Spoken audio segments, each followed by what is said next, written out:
Assalamualaikum warahmatullahi wabarakatuh. Kembali lagi di Podcast Story, Podcast Agroindustri bersama saya Selva Gustiana dari Program Studi Teknologi Industri Pertanian 2021. Oke teman-teman, kali ini kita akan membahas tentang KMI, Kewirausahaan Mahasiswa Indonesia Expo 2024, di mana KMI itu adalah tempat bertemunya wirausahaan mahasiswa dari seluruh Indonesia untuk saling berkompetisi, mengenalkan produknya, dan juga membangun kolaborasi antar para wirausaha muda. Oke, kali ini kita sudah bersama mahasiswi Teknologi Industri Pertanian, Nova Anggriana. Halo Nova. Halo Selva.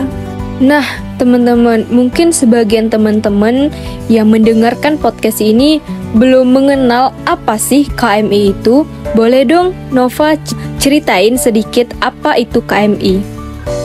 Oke, jadi kalau KMI sendiri itu adalah kan tadi udah dijelasin kalau misalkan KMI itu adalah Kewirausahaan Mahasiswa Indonesia. Nah, kalau KMI itu sendiri kayak apa ya, program akhir dari program Belmawa yang namanya P2MW atau Program Pembinaan Mahasiswa Wirausaha. Jadi KMI ini kayak sesi akhir gitu. Nah, sesi akhir untuk program P2MW. Jadi kalau misalkan teman-teman tahu nih PKM, program PKM kan salah satu program Belmawa juga nih. Nah, tapi akhiran dari PKM itu adalah PIMNAS. Tapi kalau misalkan yang P2MW itu akhir programnya itu ada kegiatan lagi yang namanya KMI tadi.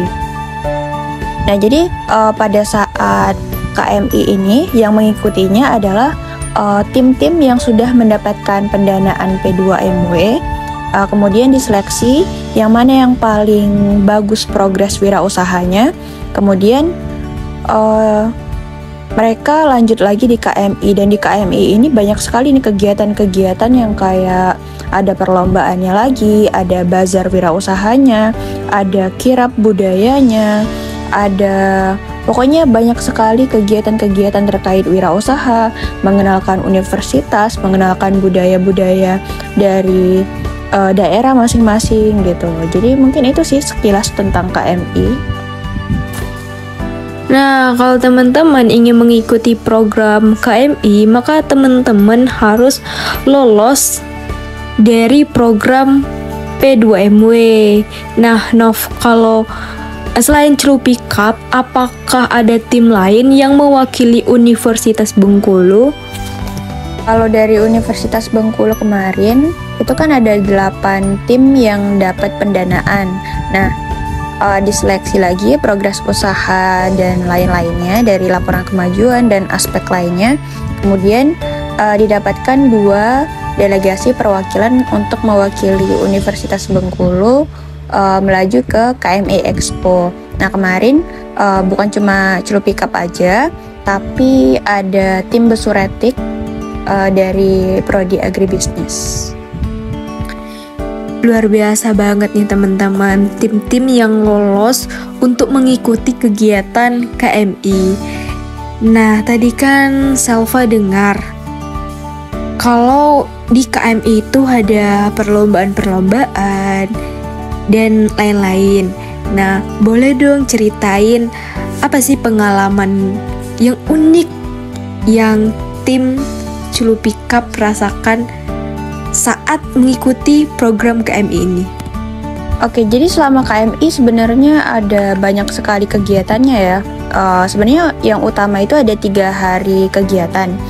Tapi sebelum-sebelumnya itu udah banyak nih kegiatannya, mulai dari kayak persiapannya sendiri dari internal kami untuk melaju ke sana, kayak bikin stand, dekorasi dan lain-lain. Terus pas udah di Kendari itu ada 2 hari untuk persiapan kegiatan atau hari kegiatan yang utama. Terus 3 harinya itu memang kegiatan hari-hari penting lah di KMI gitu. Kalau kemarin itu kan dilaksanakannya di tanggal 23 sampai 25 Oktober tahun 2024. Nah, 2 hari sebelumnya itu kami udah ada di Kendari. Terus itu untuk persiapan stand sama persiapan prepare semuanya lah gitu yang terkait sama bazar. Terus apa aja kegiatannya? Di tanggal 23 sampai 25 itu kami full kegiatannya bazar sebenarnya, tapi pas pembukaan di hari pertama itu kami ada kegiatan yang namanya kirab budaya. Nah, kirab budaya itu kayak kegiatan yang mengenalkan budaya dari universitas dan juga daerah masing-masing dalam bentuk kayak ada pawai, terus ada beberapa yang pakai baju adat, ada yang kayak mengenalkan tarian-tarian juga. Kalau misalkan dari universitas lain tuh nggak cuma pakai baju adat aja, tapi ada kayak pawai-pawai dan pagelarannya gitu kan. Terus itu juga dijadikan salah satu lomba pendukung. Jadi kalau di KMI kemarin itu ada lomba pendukung dan juga lomba utama. Nah, lomba utamanya itu adalah kayak produk terbaik per kategori. Terus kalau untuk lomba pendukungnya itu kayak ada lomba stand up comedy, lomba kirab budaya yang tadi, terus lomba poster usaha, sama lomba marketing reels. Gitu sih kalau misalkan tentang rangkaian kegiatan dari KMI. Kedengarannya seru banget nih teman-teman, apalagi kita yang merasakan mengikuti kegiatan KMI tersebut. Nah, kalau tadi kan ada kirab budaya, ada stand up comedy, dan lain-lain ya, Nov. Nah, kalau tim Nova kemarin itu mengikuti perlombaan-perlombaan apa aja, Nov?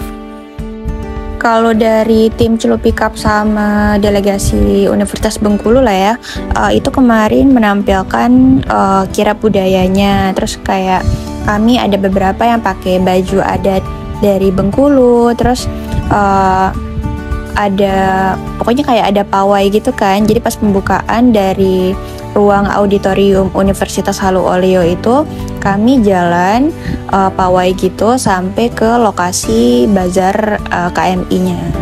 Terus kalau misalkan untuk lomba yang lain itu nggak ada yang ikut sih, soalnya memang kemarin kurang persiapan mungkin ya. Jadi untuk lomba-lomba pendukung kayak M-Reels, terus poster usaha sama stand up comedy memang belum rezekinya untuk ditampilkan, soalnya itu ada seleksi sebelum KMI-nya gitu.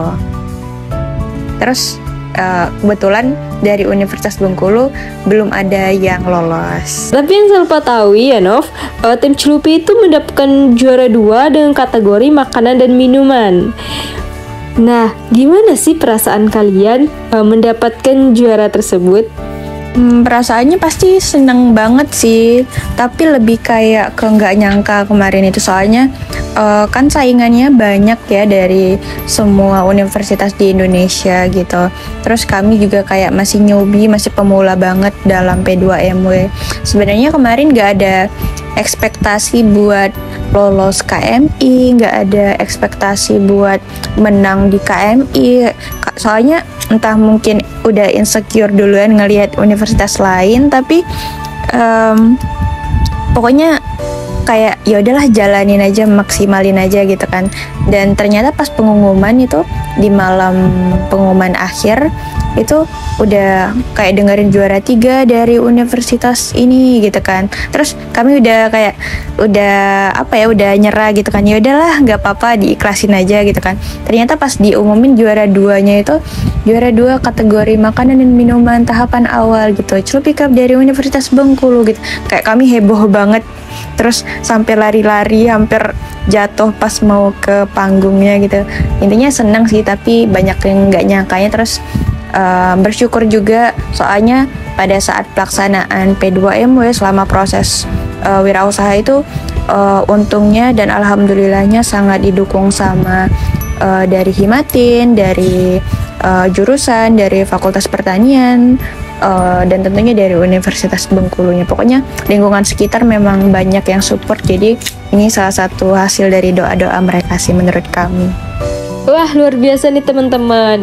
Ya pastinya perasaannya senang dan yang mendukung juga ikut senang dan bangga kepada kalian. Nah, ngomong-ngomongi tentang dukungan, apa sih bentuk dukungan dari Universitas Bengkulu kepada kegiatan KMI tersebut? Kalau bentuk dukungannya apa ya, baik dari material, spiritual, pokoknya banyak lah ya, entah dukungan itu secara verbal dari motivasi yang mereka kasih atau doa-doa dari mereka gitu kan. Terus yang paling kerasa sih mungkin dari dukungan support materialnya, kayak kami kemarin alhamdulillah satu tim itu bisa berangkat semua beserta dengan dosen pembimbing. Pokoknya tim Celupikap sama tim Besuretik itu semuanya komplit, semua anggota, semua dosennya itu ikut andil dan membersamai di kegiatan KMI. Salah satu supportnya ya yang paling dirasakan dari apa ya, yang didapetin dari Universitas Bengkulu, terus dari fakultas juga, terus dari jurusan sama Himatin juga pasti banyak ngasih support dukungan sama semua support doa-doanya lah pasti kan, kayak sebelum kegiatan tuh kayak semangat ya ini gitu kan, terus kayak iya semoga menang ya gini, terus pokoknya itu sih yang paling dirasain. Jadi kayak kami pas di sana itu benar-benar kayak mengemban amanah gitu, biar jangan sampai memalukan universitas, jangan sampai untuk mengecewakan fakultas dan juga semua yang mendukung gitu. Ya pastinya support dan doa ya Nov. Nah tadi kan dukungan. Nah kalau tantangan nih Nov, apakah ada tantangan dalam mengikuti kegiatan KMI itu, dan gimana sih tim kalian mengatasi tantangan tersebut?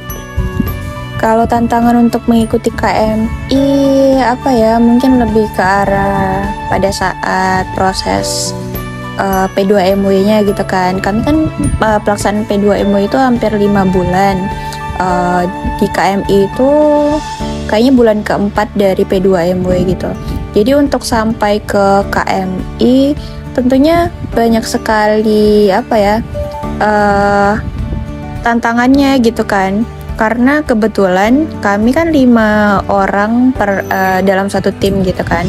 4-nya itu angkatan 2021 yang sedang mengikuti magang, dan itu di luar Bengkulu. Terus satunya angkatan 2022. Jadi mungkin tantangan yang paling agak mendominasi itu di manajemen waktu gitu kan, untuk menyeimbangkan antara kegiatan P2MW, kegiatan wirausaha untuk memaksimalkannya, memaksimalkan pengembangan produknya gitu kan, sama kegiatan akademik itu yang paling kerasa. Terus untuk sampai ke KMI-nya sendiri itu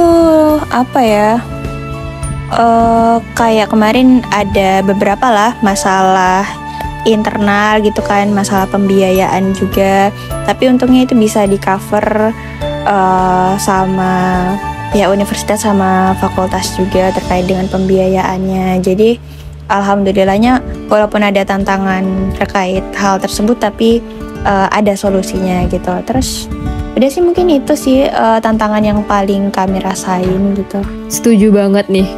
Dimana kan kita juga udah semester akhir nih teman-teman.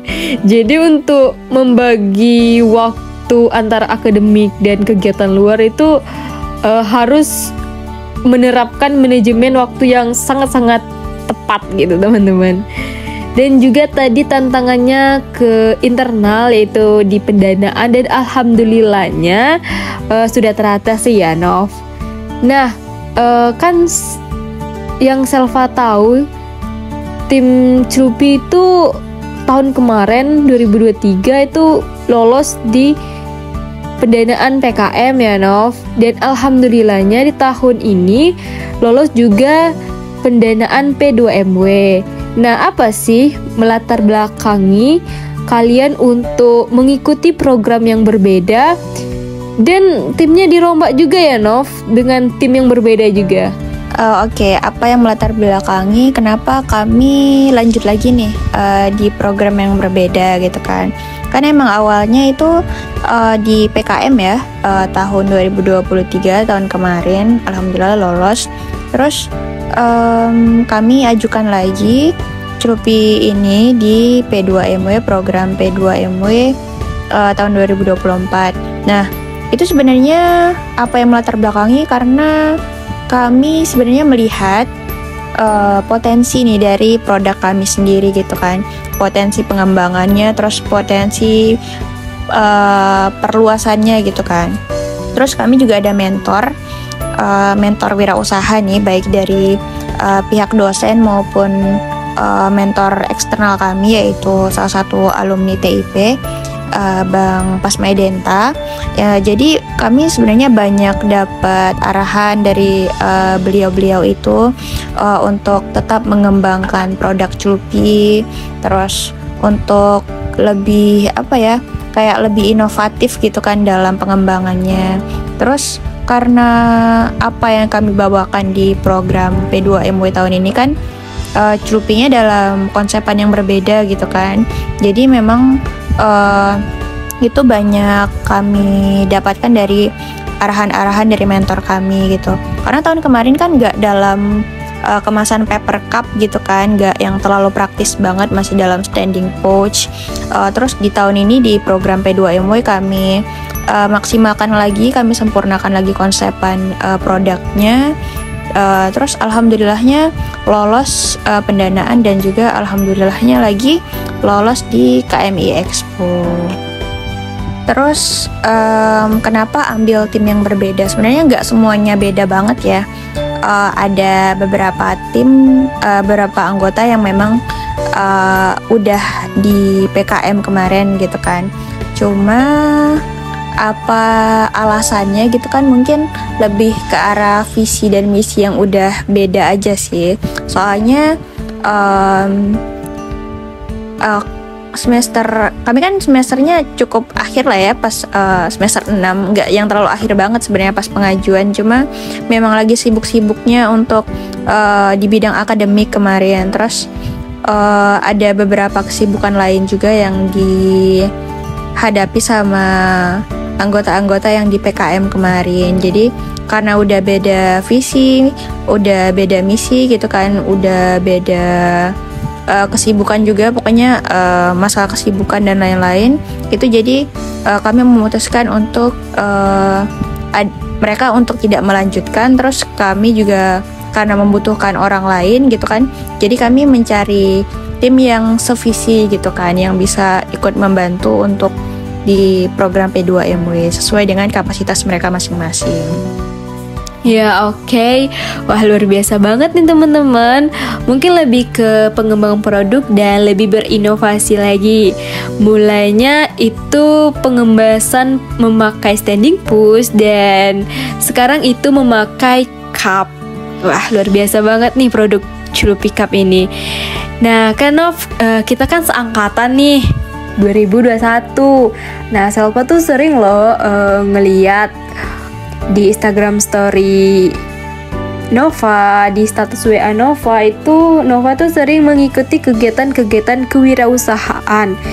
Nah, menurut Nova, mengapa kewirausahaan menjadi salah satu fokus penting dalam dunia pendidikan saat ini? Dan apa sih benefit-benefit yang didapatkan dalam kegiatan kewirausahaan? Iya sih bener apa yang Safa bilang tadi kan. Sebenarnya kalau aku belajar wirausaha dari kapan, mungkin dari maba, tapi lebih ke arah kayak proposal kewirausahaannya gitu kan.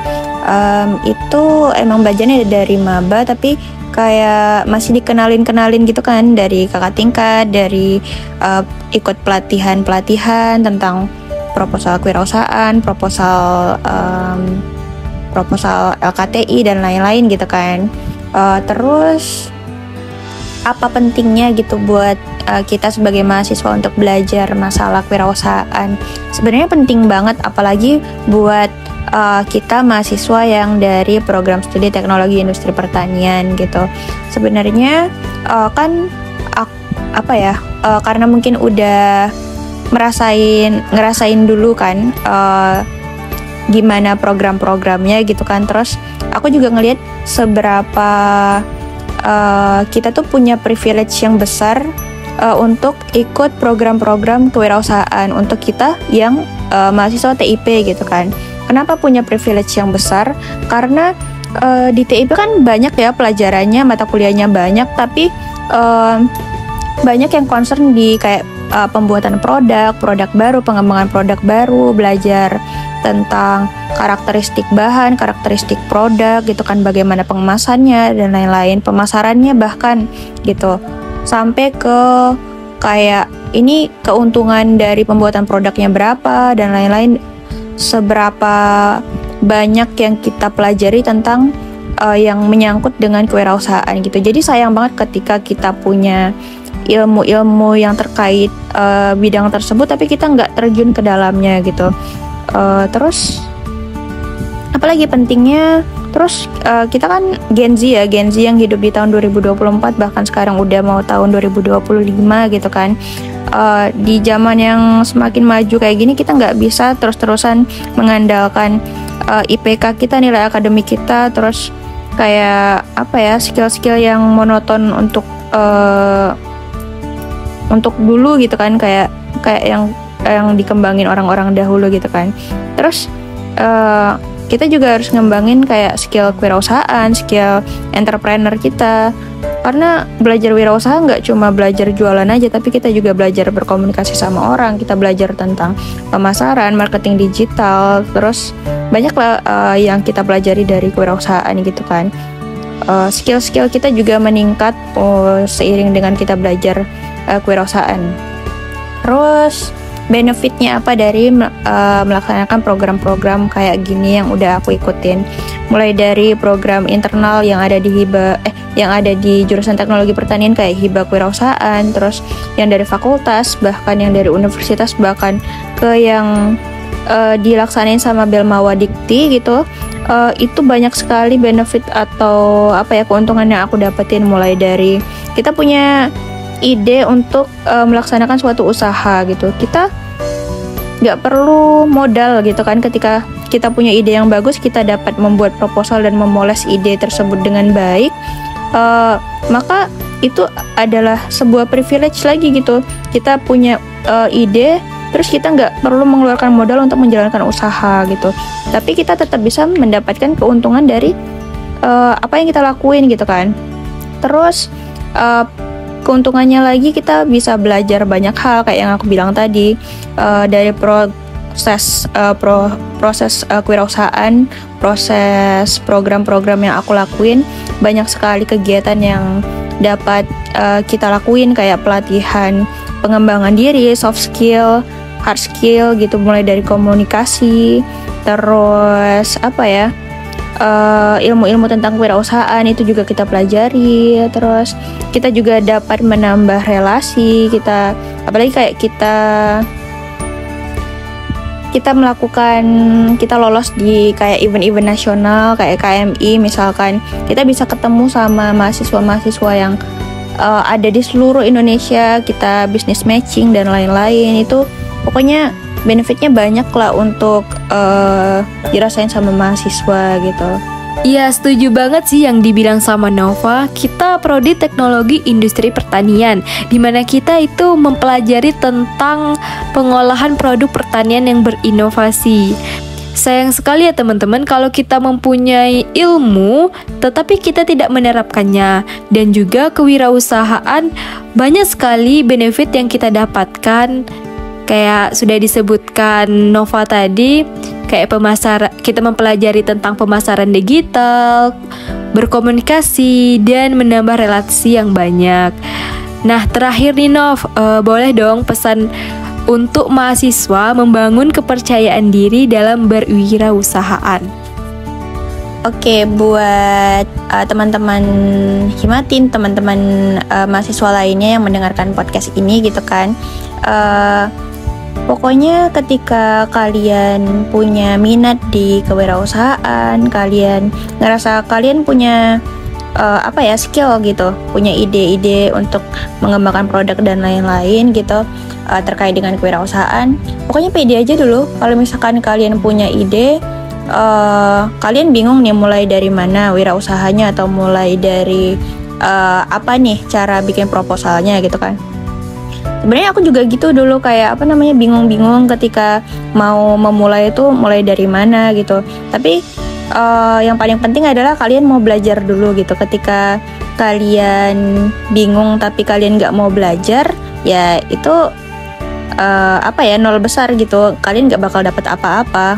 Kalian cuma dapat rasa penasarannya aja gitu kan. Terus ketika kalian udah belajar, karena kita hidup di zaman yang sangat penuh dengan teknologi dan juga mudah mendapatkan informasi gitu.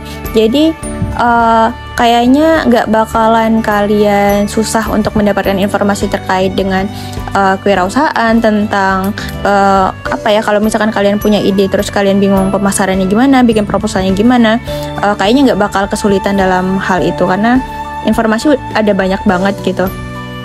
Terus ketika kalian udah dapetin kayak mungkin gambaran umum lah terkait dengan proses tersebut, ya kalian lakuin, jangan cuma niat doang gitu. Terus kalau misalkan kalian nggak pede buat melakukan proses kewirausahaan kayak jualan dan lain-lain gitu kan, ketika kalian menjadi wirausaha itu jangan sampai kalian nggak percaya diri sama produk kalian, sama diri kalian. Karena apa sih yang mau insecurein, apa sih yang diminderin? Kalian tuh keren loh ketika kalian jadi wirausaha, karena nggak semua orang tuh bisa jadi wirausaha, nggak semua orang tuh berani untuk memulai bisnis gitu. Banyak juga yang punya ide tapi dipendam aja gitu kan, karena mereka nggak punya kepercayaan diri gitu. Tapi ketika kalian nggak punya kepercayaan diri untuk melakukan atau merealisasikan ide kalian, itu adalah salah satu kesalahan yang besar untuk tidak mengambil resiko gitu. Karena kalian nggak tahu nih, siapa tahu apa yang kalian pikirin, apa yang menjadi ide kalian dalam pikiran kalian itu adalah hal yang mungkin booming, adalah produk yang mungkin bakal jadi produk yang sangat dibutuhkan oleh masyarakat gitu kan. Jadi dicoba aja dulu, kalah menang itu urusan belakang gitu. Kalau kalian udah nyoba itu pasti akan ada banyak hikmah yang kalian dapetin. Jadi pokoknya percaya diri aja gitu. Jangan insecure, jangan minder sama apa yang kalian punya.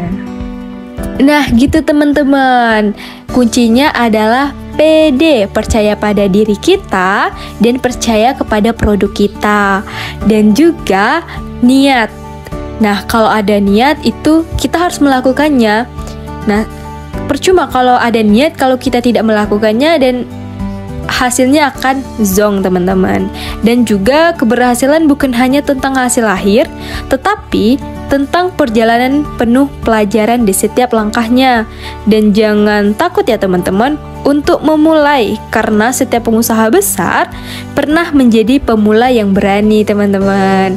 Nah mungkin itu aja podcast kita kali ini. Jika teman-teman mempunyai narasumber, boleh DM di Instagram Himatin Unip, dan bisa langsung komen di YouTube kita.